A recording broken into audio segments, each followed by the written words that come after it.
To vecumu arī bieži vien ir grūti noteikt, jo ir rotaļas, kurām ir jaunāka slāņa melodija, bet vecāka slāņa teksts klāt, ko pati tauta ir salikusi savā laikā.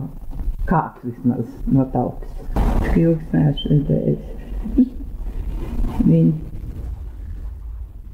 Rakstījāt studijā vai? Studijā. Jā. Un tajā, kas ir tā lielā studijas elpa, kas tur ir. Jā. Cik jūs bijāt tie rakstītāji? Daudz. Nu, apmēram var redzēt, cik mēs bijām.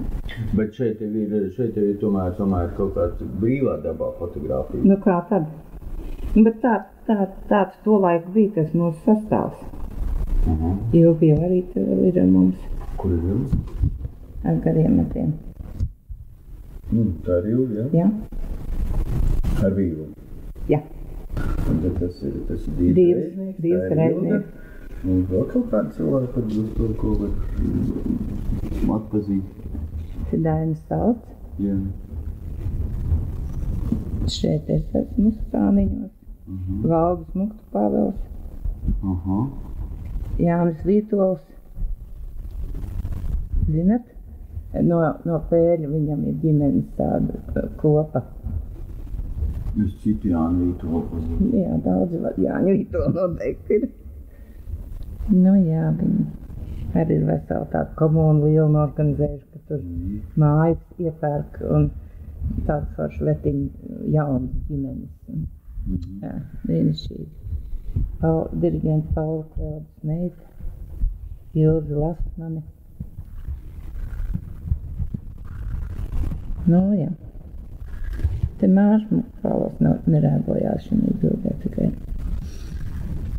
Bet viņš arī jau bija ar jums? Jā, jau no 16 gadiem. Zoja Kļujeva, es nezinu, vai jūs Haimrāti tagad, vai jūs viņu pazīstat. Mazliet cits žanrs jums ir. Vai ne? Es jau pa visādiem žanriem interesēju. Bet man liekas, ka ir interesanti visādi. Jā. Man arī. Man ir kordziņas specialitāte vispār. Bet man parasti cilvēki no Malta. Jūs jau tikai tās tautas dziesmas.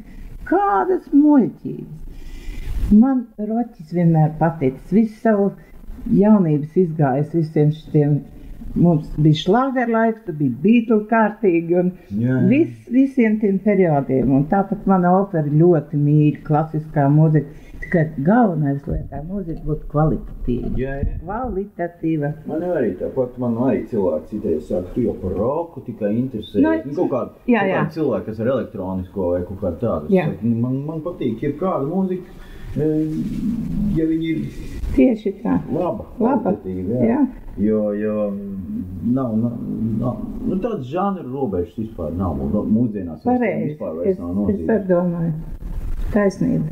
Mums ir vienkārši tāds tā kā uzdevums, saglabāt to tīradni, no kuru faktiski visi tie žanri arī smeļās iedvesmu un to nacionālo kolorītu.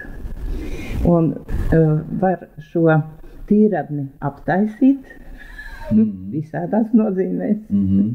Ziniet, tas stūbā patdars visādas federālā, kas tagad, piemēram, Jāņiem skan, man mati ceļās gaisā, šlāgeriski izlās. Un var viņus izmantot ļoti mūsdienīgi dažādos šeit žanros. Jā. Man meita taču improvizē ar to igauņu grupu Tuļi, Luma, tādas roķis laida vaļā. Bet jābūt ir zināšanām, jābūt ir saknēm.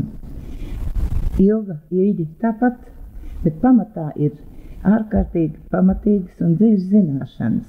Un tad ir godīga attieksme pret to mantojumu, un tad tu drīksti brīvi improvizēt, ja tu esi tik varošs.